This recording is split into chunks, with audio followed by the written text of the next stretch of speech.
worth of video instead of one. It's consistent on keyboard, but I play on controller, so we take the 50-50 and treat it as an omen for the run.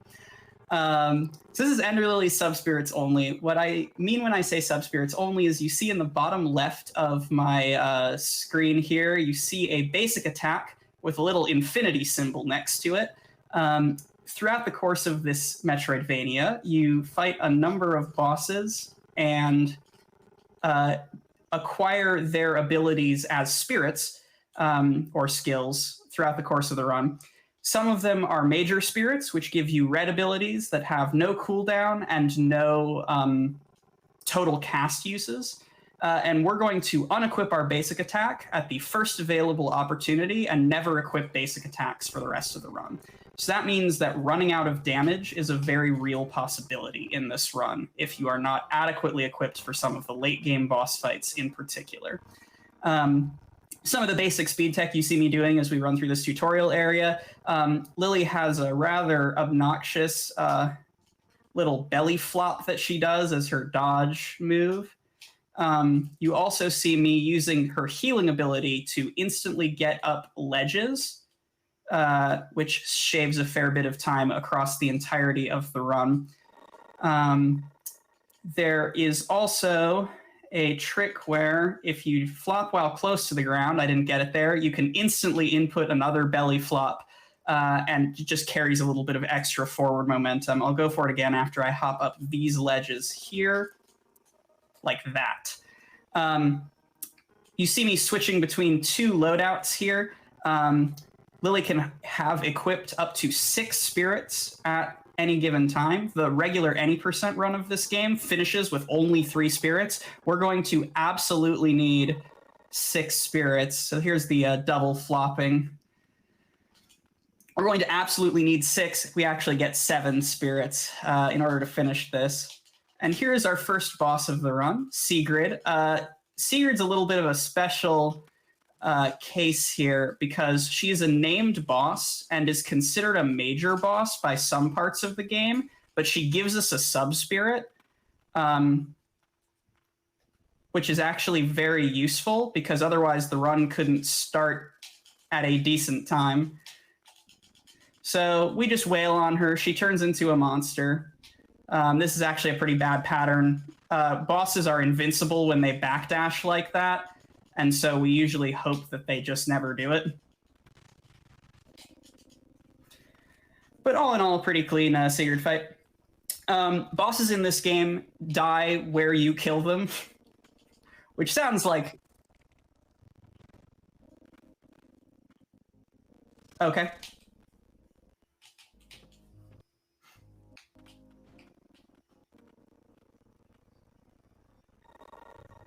Should I keep talking? Or just go back in? Sorry everyone, we're gonna restart the game in a couple seconds. We're just fixing something because apparently you have a problem with sounds. Interesting. I think it's an R. Too fast. No worries. Let me know if there's anything I can do to help.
Like the sound settings? A little bit. There's also background music playing.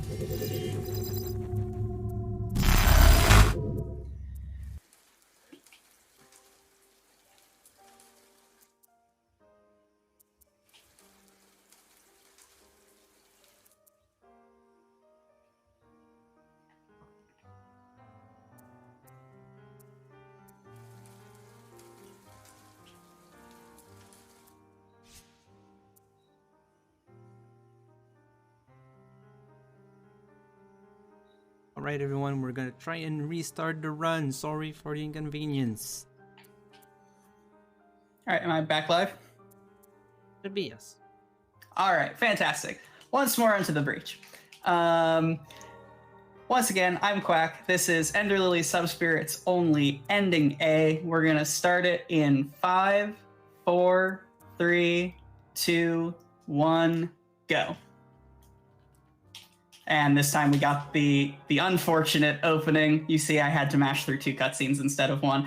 For some reason, with keyboard, that's just perfectly consistent. You just hold the menu button as soon as the game starts, and you automatically get the cutscene skip.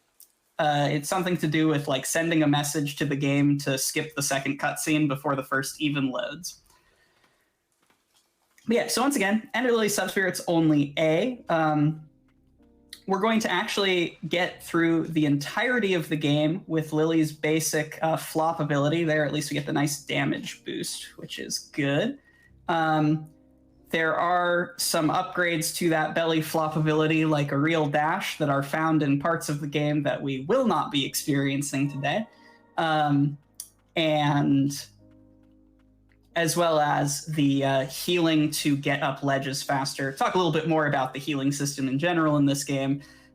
Lily has 3 heals that are marked by the little dots or sunbursts in the top left of my screen, underneath her health bar. Those replenish at benches, at respites is the official name for them. And without that, I'm just going to take this safe. And without that, you are a sitting duck. For most of the things in this game, will chunk about 1 heal's worth of damage in 2 to 3 hits, and as we get to the later stages of the game, in 1 hit. Other thing you see on my UI... Nope, still no double flop there. Other thing you see on my UI is Lily's level. Each level increase she gets represents about a flat 1 or 2 damage increase with all of her spirits. So we are going to be somewhat hungrily looking for levels throughout the course of this run. Just killing every boss and required enemy that stands in our way gets us to about level 8, and we want at least 1 extra level, and can sometimes afford to sneak in 2 before the final boss fight.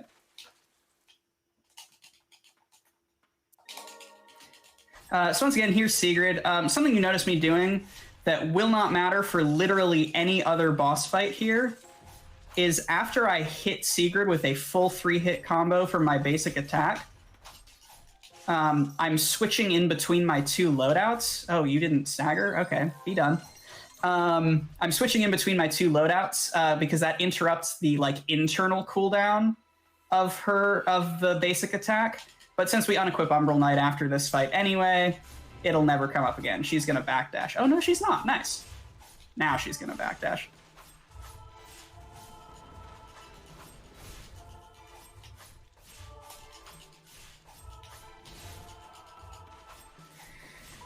Yeah, all right. So once again, you just sort of mash Umbral Knight on her, and then after she phase shifts, she becomes a bigger target for you to mash Umbral Knight on. Sigurd's going to grant us the double jump ability, which is very nice to have, as well as our first minor spirit, Guardian Sigrid, which is a spinning mace attack, like you saw her use in Phase 1 there. So in order to make this a valid Subspirits only run, instead of just doing a very slow any %, we're going to mash through all these text boxes, and no more red spirits for the rest of the game.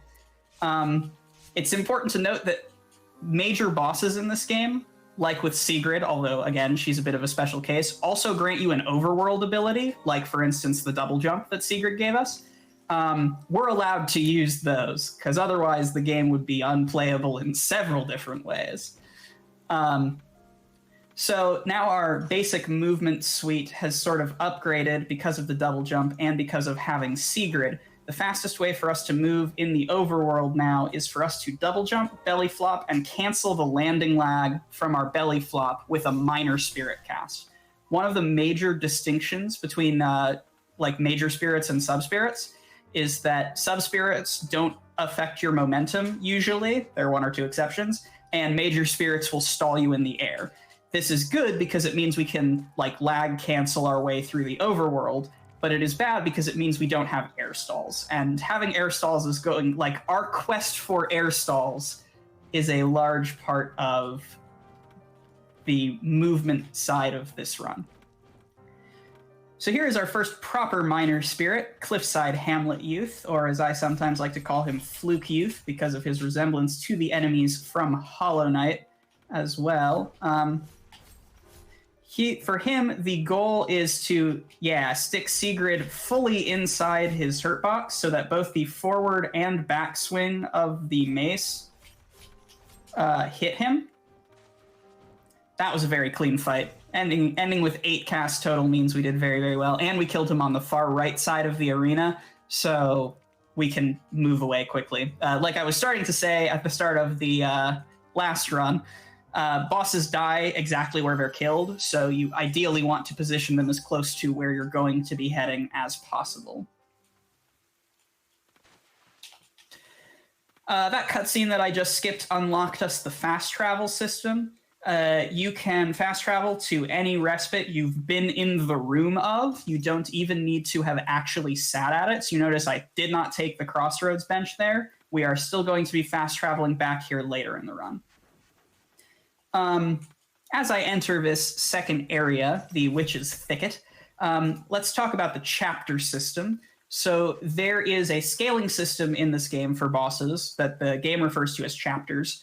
Basically, when you kill a major boss, and for our purposes here, Sigrid counts, every other boss and every enemy in a different area other than the one that the boss you just killed was in scales up in terms of health and damage. So, for instance, killing Sigrid, I have scaled up every other boss in the game. And after my next major boss, everything else I have to do, it sort of is intuitive. However, that only applies to major bosses. Minor sub-spirits don't increase your chapter. So there are 2 major areas available to us at the start of the game with just double jump. And we're going to go and clear out every sub-spirit we can get our hands on from both of them before we fight our first major boss.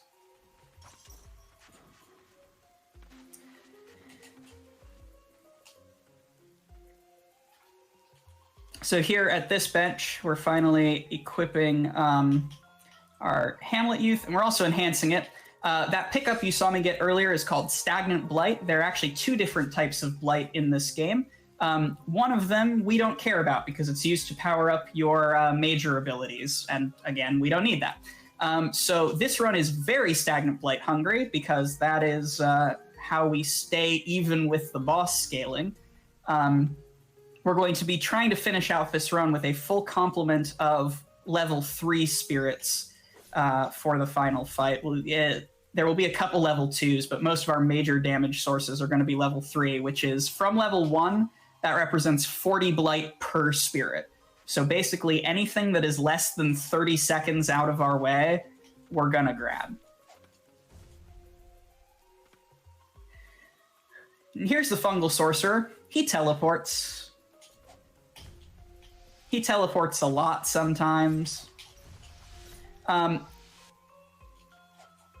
is also possible with him to get the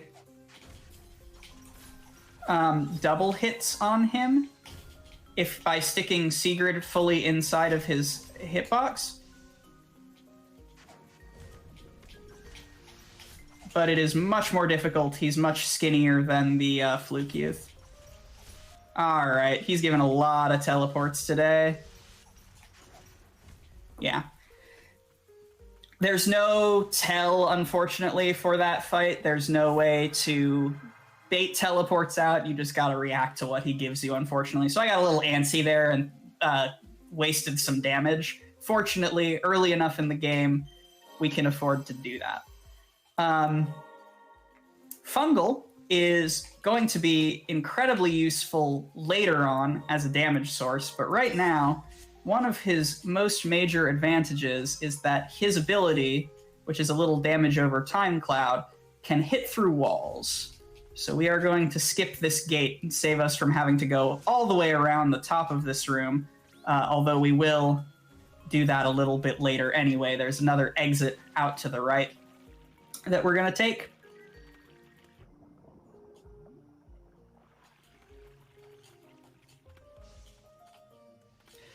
So up here on this ledge is our first relic that we're going to be grabbing. This game uses a relic system not dissimilar to the charm system from Hollow Knight or the badge system from Paper Mario.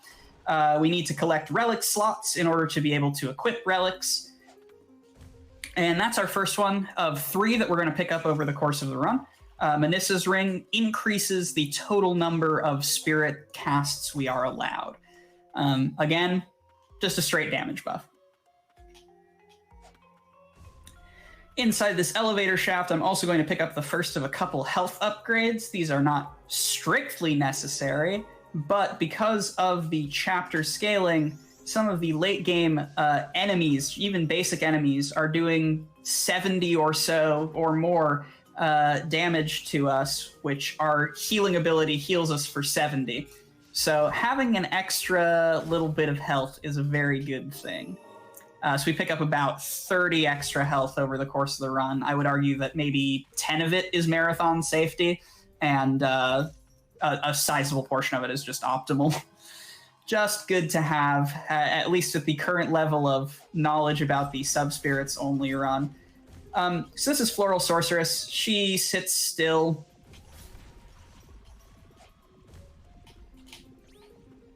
We just sort of wail on her.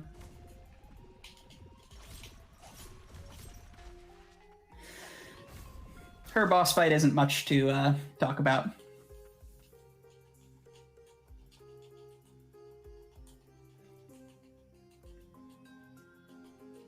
But Floral Sorceress is good because she gives us a fast multi-hit ability, which is very good to talk about staggers with.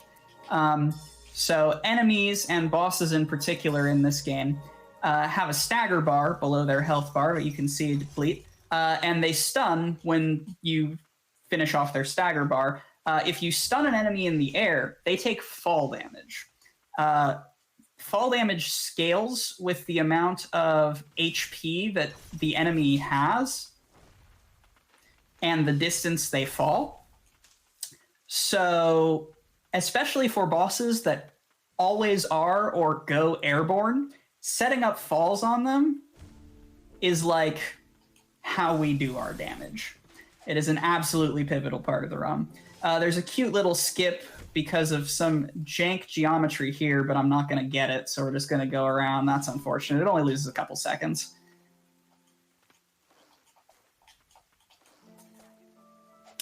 So you saw me killing those birds there by just dropping them off. Oh, that is going to kill him. Nice. By just dropping them off of various cliffs. Like I said, we're going to be kind of hungry in our XP farm across the run, looking to just get whatever damage edges that we can against some of the late game bosses. Y'all see me detour here to get a little bit more blight. That's sort of part and parcel for the course. In timing this out, anything that is anything that is less than 30 seconds out of your way is blight worth getting over the course of this speedrun. And you also see me farming up boxes and barrels and the like.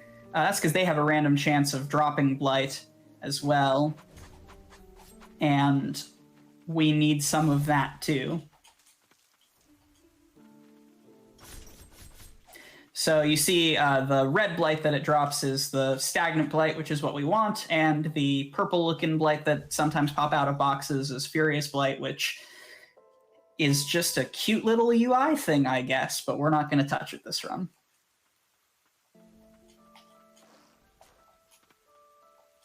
Oh, that's a miracle. That skeleton man, if he does that slow attack, usually I take like 4 or 5 hits from him just because he's so awkwardly placed.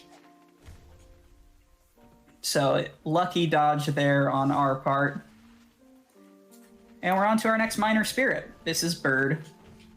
Western Merchant, aka Bird. He flies. Not a lot of our abilities are good for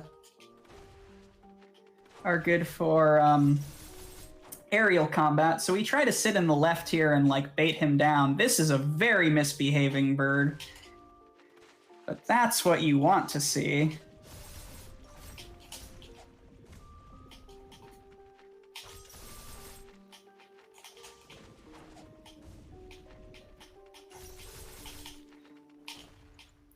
So yeah, a decently slow bird. He stayed up there for a while, and our abilities that hit well in the air were on cooldown.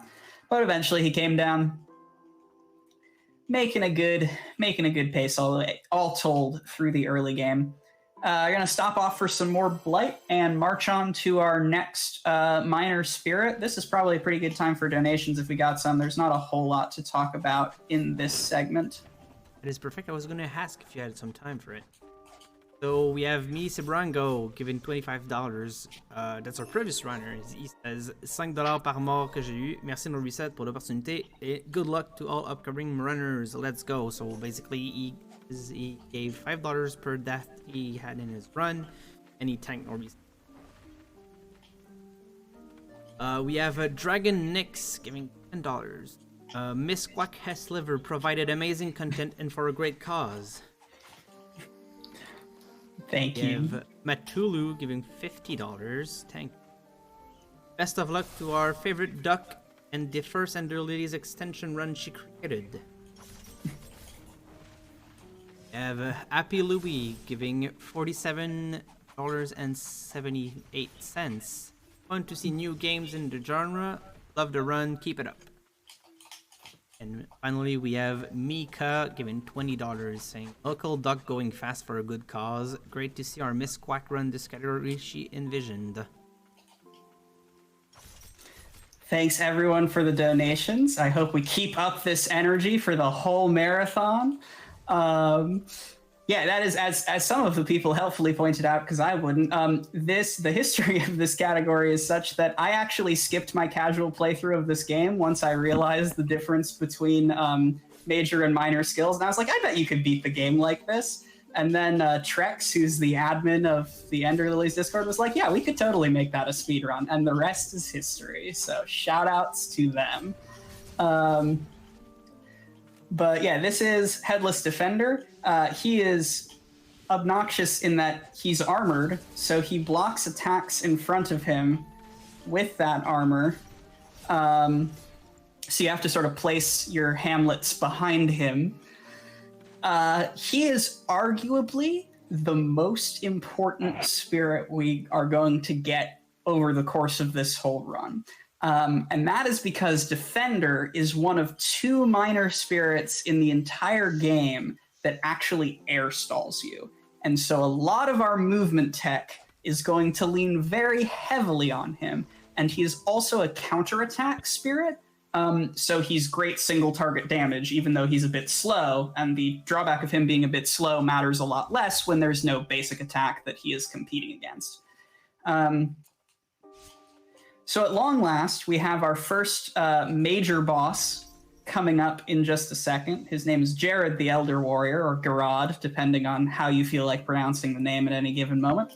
We got one last quick detour, picking up another Chain of Sorcery, which is our relic slot upgrades, as well as a little bit more Blight. And so, being our first major boss, Jared is ridiculously tanky. So we're finally going to do a little bit of upgrading. Okay, having 6 Blight from pots is very, very good for this fight. Jared likes to slam the ground a fair bit.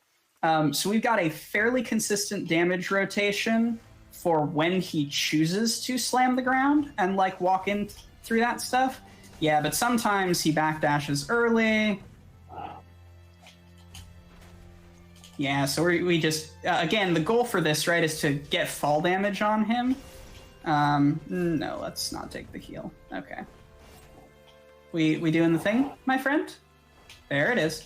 So the goal is to get fall damage on him by lowering his stagger bar in one rotation, and then dropping him in the second, like that, which is a much better example. We got it after the phase shift, at least. Again, with current knowledge, there is no telling when he jumps versus does not jump. I'm going to take a heal here. Oh, good. He's shifting to phase 3. So in phase 3, Jared just like jumps around like a madman, and he becomes even harder to predict. So most of this is just about placing things where he lands. Fall damage with him. Can you hear? But not guaranteed. We might get it here. Not quite. We'll just stagger him there.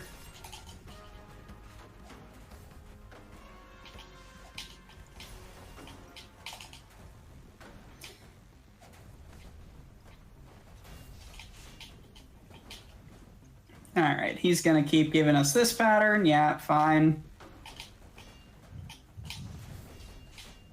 We'll take the safety heal.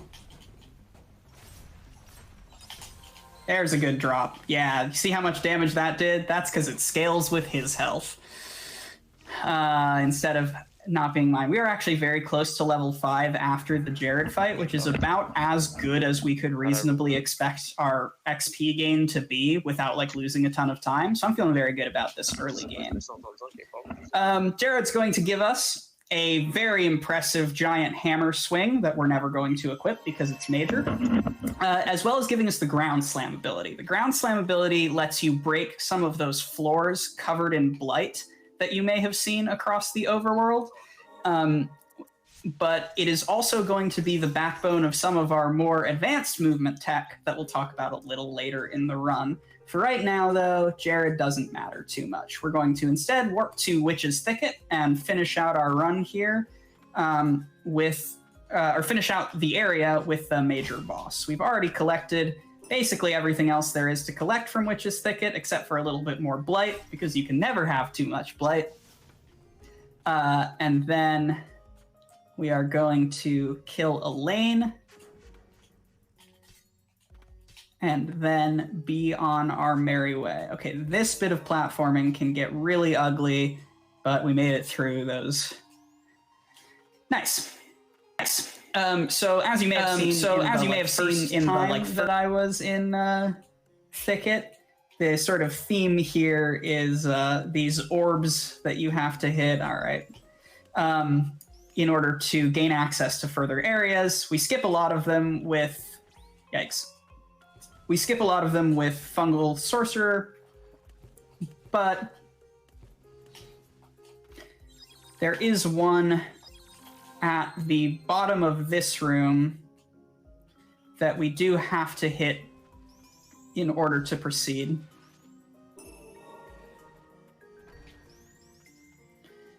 This is another pretty basic movement section. Something to talk about actually is the patch differences here. So I'm playing on the most recent patch of the game, which is relatively recent all told.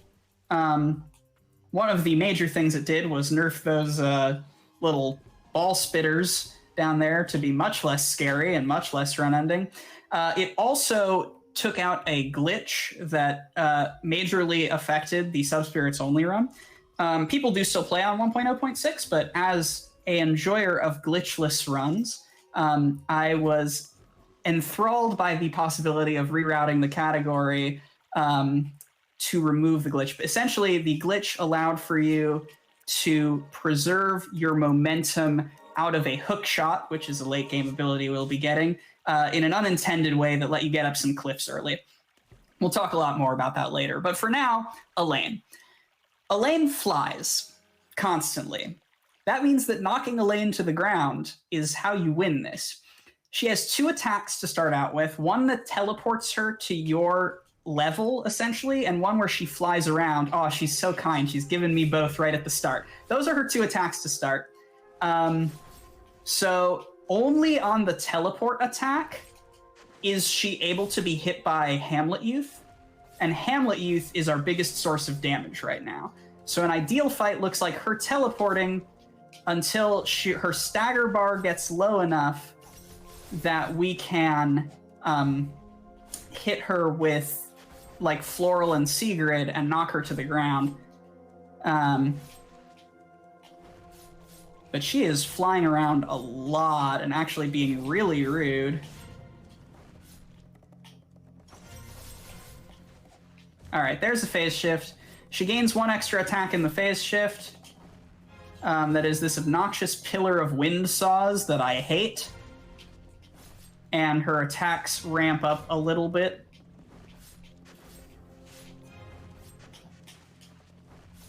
She's also just much less likely to give you a kind pattern in phase 2, so the fact that we already got an unkind pattern in phase 1 is sort of rude.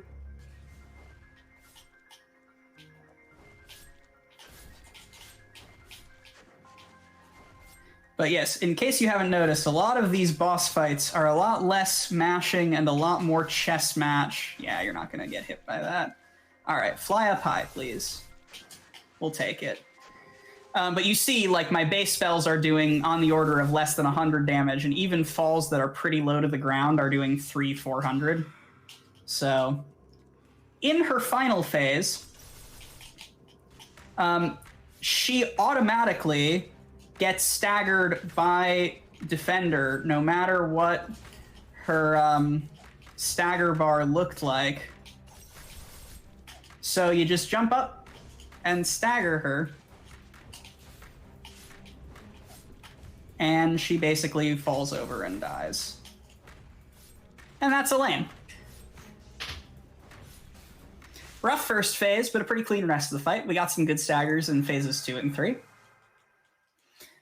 Defender basically solos that fight. Like, you can miss a lot more damage than I missed in that fight, and if you still have like 6 or 7 Defender casts when she goes into phase 3, you can kill her off of just that. Fall damage is really quite good in this game.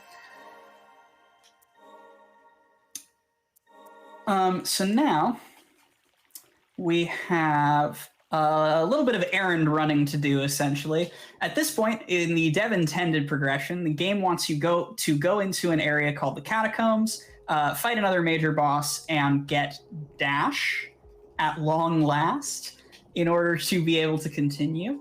But we are not particularly interested in getting Dash because Catacombs is a very, very long area, and also the chapter scaling means that every boss that we can cut from the run is an objectively good thing. So instead, we're going to just be barely peeking our head into the Catacombs, and then noping right back out. We need to collect a very important relic called Fretia's Ring, also known as the Parry Ring, for a reason that will become clear in just a minute. But now is another great time for donations, as we just do a little bit of movement around the map, if we've got some.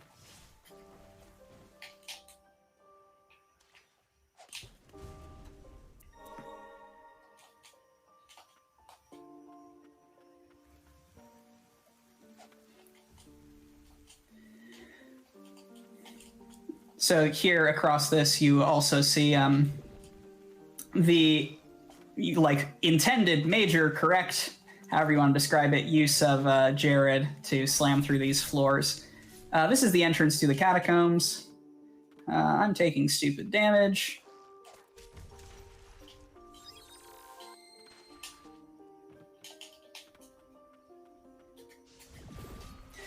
So this is the first of our remaining 2 relics, the Giant's Ring. It increases our damage when we are grounded.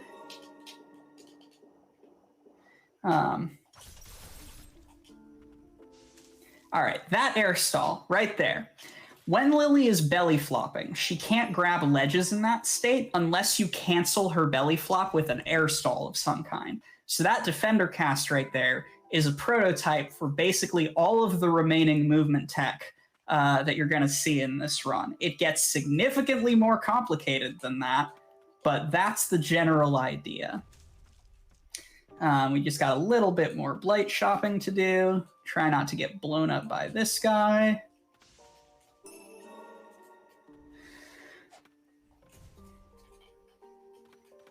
All right, and here is the parry ring just through here. So, Jared's slam ability. Enterprising viewers may have noticed that when I slam, the initial animation of that lifts Lily up very slightly.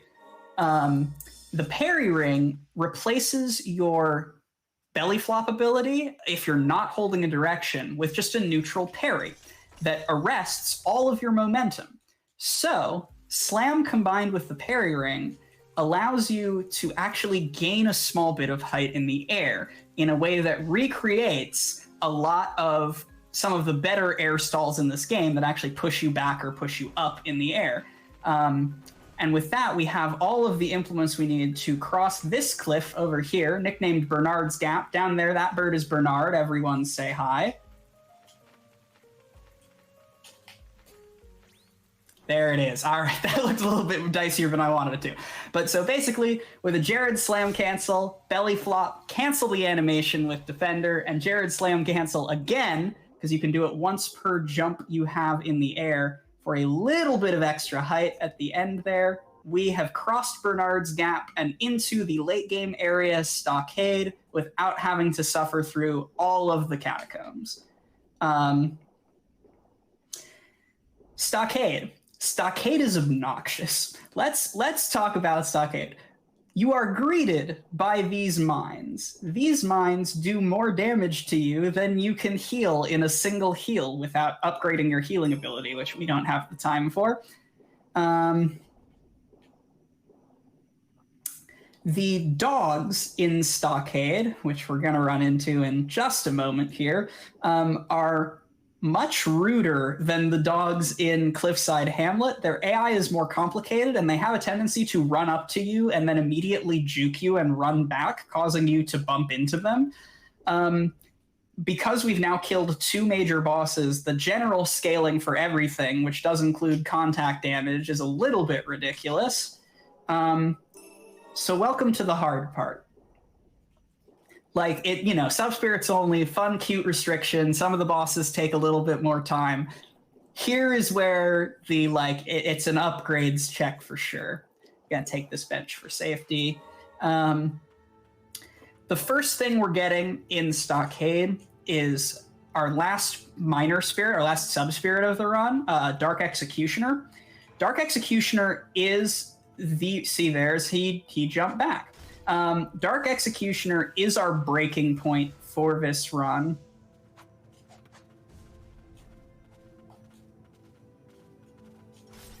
That is the rudest dog AI I have ever seen. Dark Executioner is the breaking point for this run for sure, because he's at the back of a combat arena. Combat arenas in this game, that like the kill rooms that sort of lock you in, even if you beat them, if you die, they reset. So you have to go through the combat arena and the boss in one go. This is a cute little heal canceling section. We just get up all of these. And so basically we have to carry our health and our heals through several garbage rooms with enemies that are either much faster than us or teleport, or both, through a combat arena and into the final fight. Fortunately, we are very, very good on Blight. So the Blight route for this actually is such that we need a certain amount of Blight from barrels and boxes. I think it's 20 over the entire course of the run, or else we're underpowered for the final fight, which almost never happens. Whoa! That hasn't happened in a long time. So it used to be that those enemies, those executioners, can ride the elevator with you. And that room was called Hellevator for that reason. Thankfully, their ability to ride with you was patched out. And the way they patched out was just like automatically canceling their AI as soon as the elevator gets to a certain height. but he finished the attack just barely in time, and you saw how far Lily flies. She is not a heavy girl. So that was a cute little, just a reminder of Stockade control you. So that bench up there I took was a safety, because I'm not interested in dying to Executioner. Okay, we're definitely good on Blight, which is nice.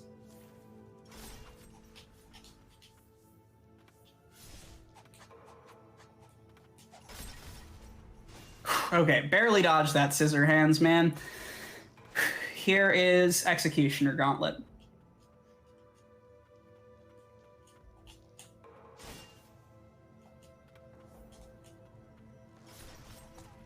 A little bit of health from the pots? No, give me a ton of blight. All right, I'm going to focus in for a second because this gauntlet is obnoxious.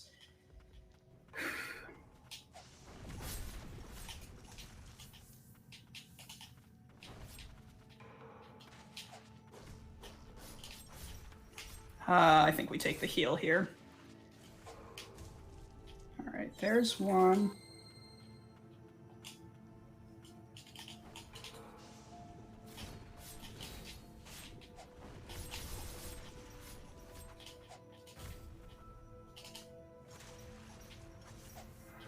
Cool. 2 more Executioners in the gauntlet. We're going to try and lure both of them. Great, we got them.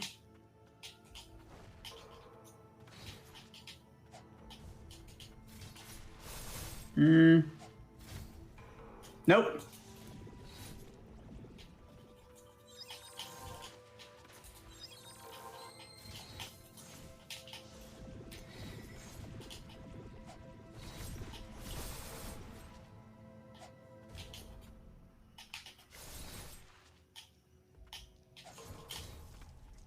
Okay. No heals for Executioner. It's fine. There is one dog in the Executioner arena that can brick this.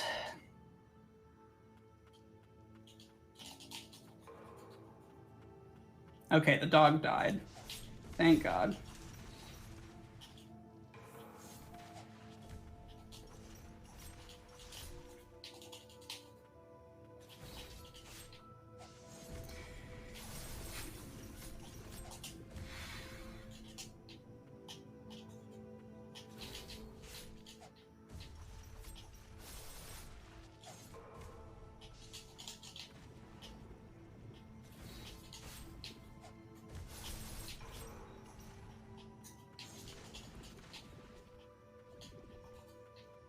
The reason for this fight that I sit in the back corner of the arena, A, is because it's where I'm trying to go, and B, okay, I can breathe. The reason we sit in the back corner of that arena is because Executioner, the boss, unlike the enemies, can wind up his attacks and then teleport to where you are. And more often than not, he hits you with the nothing personnel kit and tries to teleport behind you. So by cramming our back into the edge of the arena, he can't do that. And when he has to come at you from one direction, the fight is considerably more manageable. All right, and we're level 9 with a high probability of hitting level 10 across the Honir fight. Honir, last boss of the run. Also, probably the worst boss of the run. Funny how that works. Oh, wow, 80 blight. I can't actually upgrade anything. That never happens. Honir is obnoxious because he runs away from you and spawns minions instead of fighting you himself for most of the fight. So we have to play chess against a homicidal maniac, and we do that by farting in his face and walking away. The best intersection of safe and fast in this fight is we upgraded Fungal to level 3 so that its range is extended. So as soon as we see Honir start his attack windup, we cast Fungal, and then we let him walk through the whole cloud.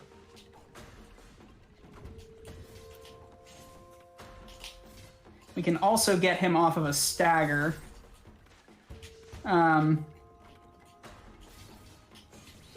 Which also lets us get him with a full fungal cloud. A full fungal cloud does something like 330 damage, which is about as much as we're going to get for anything, and it can usually keep adds in the cloud as well. Just an interesting quirk of this game, the Giant's Ring, which you'll recall whoa, hello. The Giant's Ring, which I equipped a while ago. Yikes.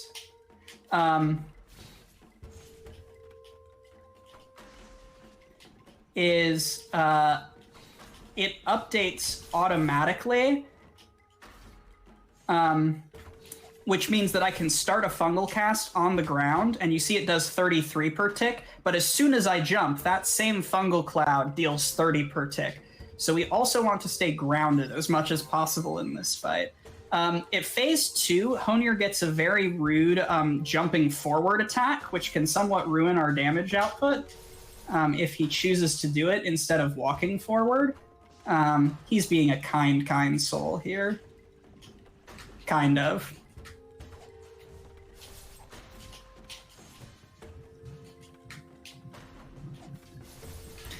Yeah, and sometimes he just scoots forward like he did there. You saw sort of the end of that animation. He also gets another attack where he just sort of uses a cyclone thing at you that doesn't do damage but knocks you back. There you saw it. In the regular any percent fight, a lot of that strategy is baiting that attack because you can stand directly on his toes. Oh, nice. We got him out of the air. That did like 700 damage. Again, fall damage is overpowered. It's rare that you get it. Are you phase shifting? Not yet. It's rare that you get it on Honir, especially sub-spirits only, because you have to be super slow and methodical in this fight, or else you will die. But when we get it, it's a good sign.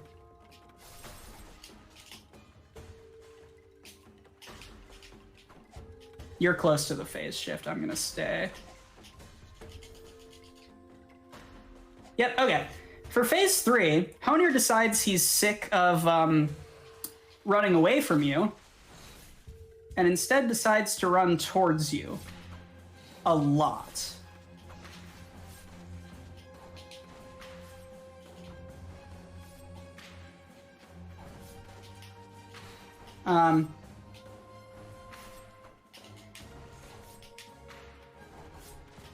So we switch loadouts to Executioner. Actually, he's still interested in coming back now.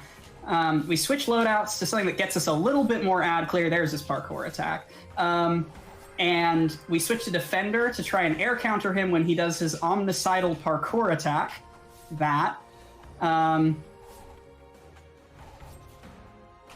And we just hope for the best, essentially. Executioner we got because it lets us damage him from basically full screen range, which is very important when you are trying to deal with ads. Bird also gives us a little bit of ad clear, as well as we can just use Executioner. We can just use Executioner to hit some of the ads if we need to. One more?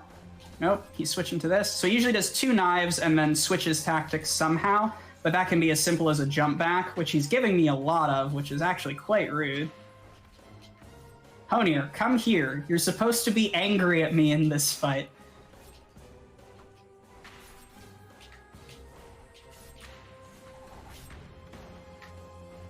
This is the cowardliest Honir I have ever fought. Die. Thank you. All right.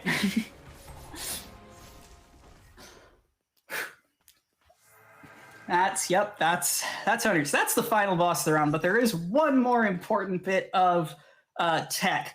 There's one jump, one obnoxious jump to the right of us here that the game really, really wants you to have dash for, and they even patched the game, removing the hook momentum storage glitch to make absolutely certain that you needed dash here. That was a bad setup. But with our combination, that's too far to the left. With our combination of hook shot, Jared slam cancels, the parry ring, and Headless Defender. It's too far to the left again. We are going to be able to cheese this jump. Not quite.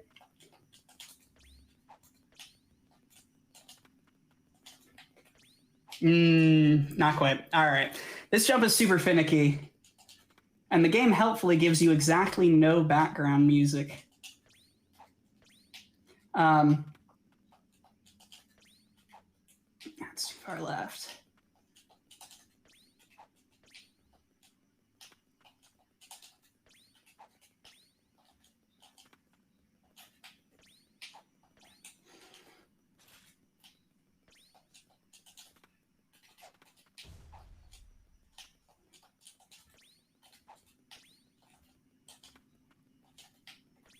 There it is.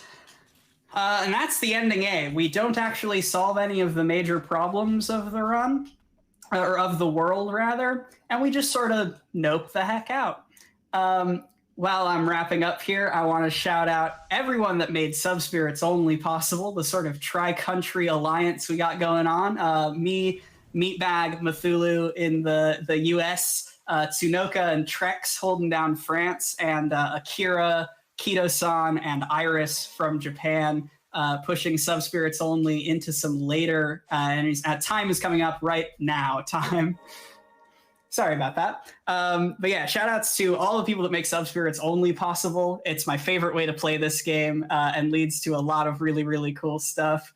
As well as everyone in the Ender Lilies community. We've recently got the randomizer up and running, which is incredible. And shout outs also to the crossover Hollow Knight Ender Lilies community. That's where I come from. I know later in this marathon, Sierra is going to be running all skills. Everyone be sure to check that out. And yeah, thanks everyone for having me. This has been a ton of fun.